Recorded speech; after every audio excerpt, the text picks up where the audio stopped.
Hi, I'm Chad Tips. I wanted to give you a little tour of my rig. I've had a lot of requests over the last couple of years, and I've kind of been putting it off, I guess.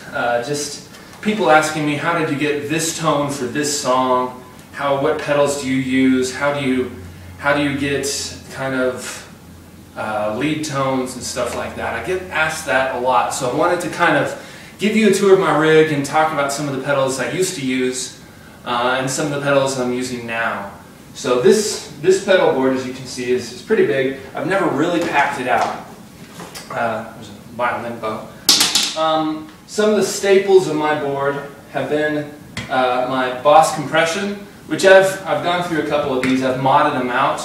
There was one mod I bought online, and it had all these things where you replace the capacitors and you do 100 things to it, and I really didn't like the way it sounded afterwards. So I talked to a friend of mine, and he got me just a new op amp. And so I replaced the op amp in my Boss compressor, the CS3, and I love the way this thing sounds now. The way he explained it, he said they put a cheaper op amp in there so that it doesn't drain a 9-volt battery as fast. But if you put a nicer one in there, if you're running off like a wall wart, you're fine, and then you get a lot more professional sound. So that's kind of a staple from my sounds.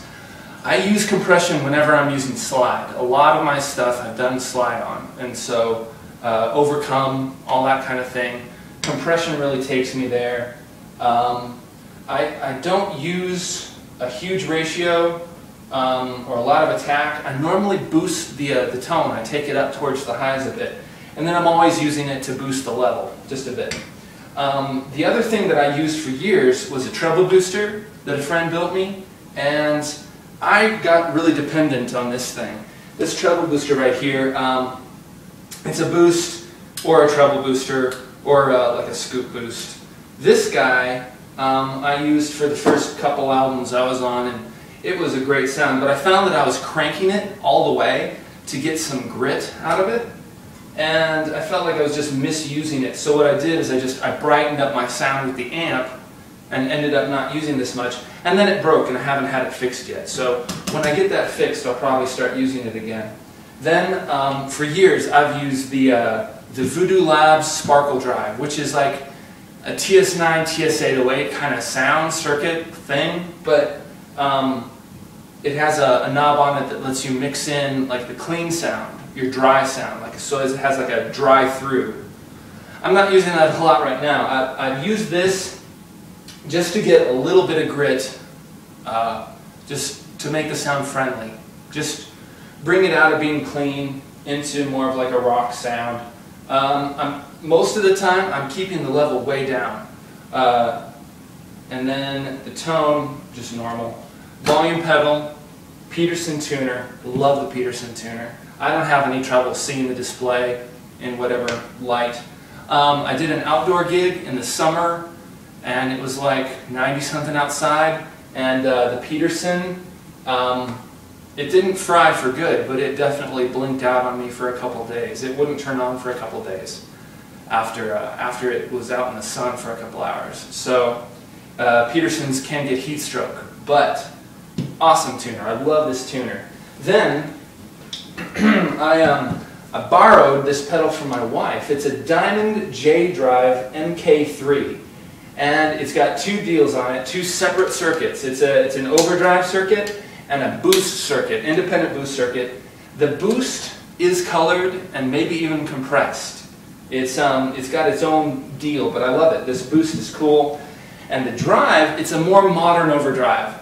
It dances around the lines of almost being a distortion pedal on this side. It has a warmth knob, which is cool, but I keep it turned way down. It tends to make the sound bury itself a little bit in a mix. It blends too much. It just kind of disappears in a mix. So I keep the warmth knob down, actually, which would be counterintuitive for somebody who wants to sound really beautiful and full. But so it's kind of, I have it kind of set to be a low gain, kind of thin but big overdrive sound. This is kind of kind of my massive sound. It's when I want to gug, gug, gug, gug, be real percussive, and I'm on the border of that metal sound. Then, because I'm running that, and because I'm running single coils, I've got a gate, the Rocktron Hush Pedal. A friend gave me this, Jonathan Moose. Thanks, Jonathan Moose. And it has been awesome. I love it. It's true bypass and great pedal. It doesn't do, like, if you get a ZVEX pedal and there's a gate in the ZVEX pedal, and it'll take the tail end of like a fuzz sound and it does this really cool thing. That's what I was hoping for by getting a gate pedal, and this one doesn't seem to do that. So maybe I'll have to get one of those ZVEX pedals to get that sound. And then for years I ran a Electro Harmonix Memory Man. That pedal rocks my world still. I love that pedal.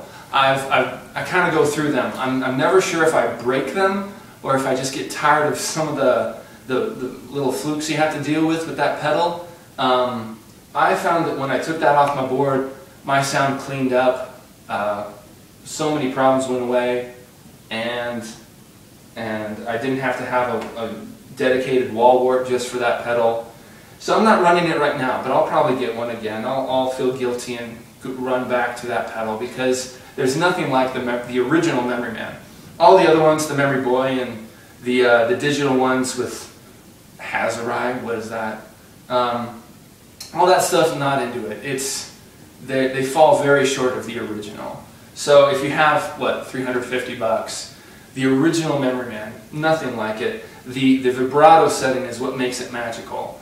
And I haven't found anything, no digital form of that or any simulation that quite compares with the original Memory Man. Then my other staple is the Boss DD20.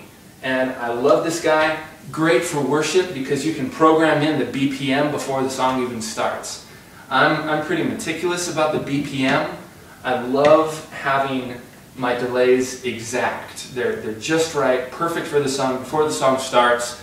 I'm never having to tap going, that doesn't sound right yet. So this is my rig right now. Oh, mods. I got this tremolo. I was out in Nashville recording and met one of the guys who works for VisualSound, and he hooked me up with this tremolo, and I love this tremolo. This is their garage tone, and the name to me doesn't exactly say, this is a classy pedal, garage tone, but this is an awesome tremolo. I love the sound of this tremolo. Didn't run it on the last trip I went out on, trying to save weight, but I love this tremolo. And then this is an old CE2, one of the old school Boss chorus pedals I'm running just to get kind of a fake vibrato sound. That's cool though. I love the sound of this chorus pedal. It's not at all what I was expecting when I plugged it in. You think old chorus pedal, you're thinking cheese, but this guy's cool. I love this. So that's what I've taken on the road for years. Spent a fortune in baggage fees. So lately what I've done is I switched over here to the M9. This guy rocks. Not at all the same as this. This guy has his own shortcomings and has its own deal, but I love it. I tried the HD 300, and I was going to upgrade to the HD 500, and just decided, it's the amp modeling world just isn't there yet. Unless you want to spend $1,000 bucks, maybe then it would sound good. But if you're in my price range and you just want to spend 400 bucks and you want to fit your pedal board in your backpack so that you don't have to check it, this was an awesome choice for me. This guy, I basically just recreated what I do over here, and I can get away with 3 pedals at a time. I know you can do external, like expression pedal things and stuff like that. I'm not really getting into that. I'm just keeping it old school. If I want more feedback on the delay, I'll bend over and turn the knob. I'm not that picky. So over here I've got compression, overdrive. I'm using the what their model is called the tube drive, which is not a TS9. It's a different circuit, but I love it. And then what I do, I've got compression on channel A here, or the first one, and instead of compression I'm running fuzz, so I've got that option. Then I've got the same model up here. I just turn up the gain, turn up the level, so this is lead and this is rhythm. And then I've got the same delay going over here. I'm running analog echo. I didn't feel like analog with modulation really cuts it. The modulation just, it's so weird to me. I'm not loving it. So I'm running just the analog echo, no modulation. And I've got quarter note or dotted eighth. And then in other scenes I'll run tremolos and choruses and vibratos and things if I need them. But in a normal worship set, this gets me by. Just compression, drive, delay, and then I can turn up the sustain on the compression, I can turn up the level on the delays, and then this I'm running a volume pedal. Now this is not an expression pedal, it's actually acting as a volume pedal, running into the input of this guy, and that's my live rig now, and I carry it in my backpack. And then this I'll take to church on a Sunday morning, I'll take this to the studio. Now I can put as many pedals on this as I want, and I don't have to worry about the weight. So that's my rig right now. One big change that I did that I recommend, I took my Gibson 335 and I modded it. I did a single coil tap, but it's not just like if you get the push-pull, you're only getting one option of two coils. You could go that one or you could go that one. So these switches on here, when they're in the middle, that's middle off. If you buy these switches, you need to get them middle off. That's what it's called. That's a humbucker right there. Then if I go this way, it's just that pickup, and if I go down, it's just that pickup.